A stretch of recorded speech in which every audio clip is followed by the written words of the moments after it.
Hello दोस्तों, आप सब ने ये वीडियो देखा होगा। ये पीएम मोदी जब इजराइल गए थे उस टाइम का ये वीडियो है। इजराइल में जाकर पीएम नेतन्याहू से मुलाकात की और उससे बहुत से आतंकवाद पर और बिजनेस पर और व्यापार पर बहुत से बात हुआ।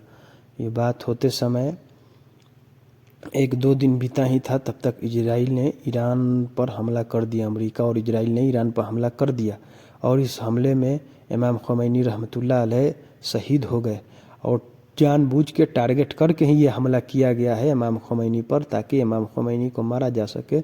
इजरायली अमेरिकी ये हमेशा से इनको ये और यूरोपियन सबके ये ख्याल रहता है कि कोई भी कौम से लड़ो, कोई भी देश से लड़ो, अगर उनका लीडरशिप मार देते हो तो वो कौम कमज़ोर हो जाती है।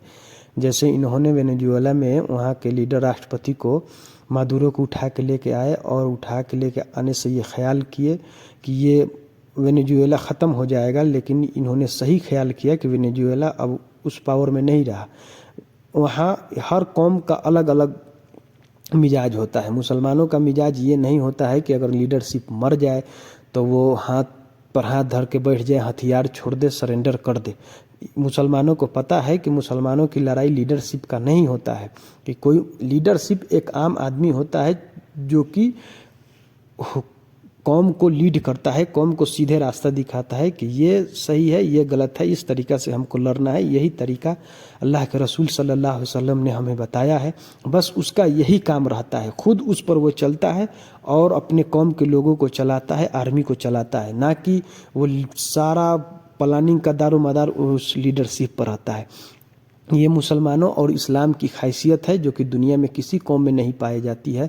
बाकी कौमें, दीगर कौमों को आप देखिएगा तो वो दूसरे लड़ाई में अगर उनके लीडर मारा जाए तो वो ऐसे सहम जाते हैं, ऐसे बैठ जाते हैं जैसे कि अब उनमें वो कुव्वत ताकत रहा ही नहीं जो लड़ा जाए। आपने देखा होगा कि अफ़गानिस्तान में कितने बड़े बड़े लीडर मार दिए गए। यहाँ तक हमास के बड़े बड़े लीडर इस्माइल हानिया, यहिया सिनवार, ये ऐन जंग मैदान में मारे गए। यहिया सिनवार मैदान जंग में मारे गए, फिर भी नहीं मुसलमानों ने और इस्लामिक क़यादत ने पीछे हटा। कासिम सुलेमानी, सबसे बड़े लीडर जो एक्सेस ऑफ रेजिस्टेंस पूरे खित्ते में खड़ा किए, उनको शहीद कर दिया गया ताकि अमेरिका ये समझ सके कि अमेरिका को ये ख्याल था कि इनको मारने से ये रेजिस्टेंस ख़त्म हो जाएगा। रेजिस्टेंस फिर भी ख़त्म नहीं हुआ। ये इन गैर कौम को, गैर देश को ये ख्याल रहता है कि मुसलमानों का टारगेट बस उनकी लीडरशिप उड़ा दो और उन्हें ख़त्म कर दो। आप लोगों ने देखा होगा जब लेबनान में सैयद हसन नसरुल्लाह रहमतुल्लाह अलैह को शहीद किया गया, उसके बाद हाशिम सैफुद्दीन को बनना था, बाकायदा उनको हथियार से AK-47 से देकर और ये ताजपोशी हो रहा था। उसी दौरान इजराइल ने हमला किया। फर्स्ट लीडरशिप तो मारा ही गया, सेकंड लीडरशिप भी मारा गया, फिर भी हिजबुल्लाह रहा। उसके बाद शेख नईम बन गए। शेख नईम उस क़यादत, हिजबुल्लाह की क़यादत करने लगे। तो यहूदी, नसरानी और बाकी कौमों को ये इरादा रहता है, ये सोच रहता है कि मुसलमान बस लीडर के पीछे चलते हैं। हमारा लीडर, असल लीडर हमारा अल्लाह है।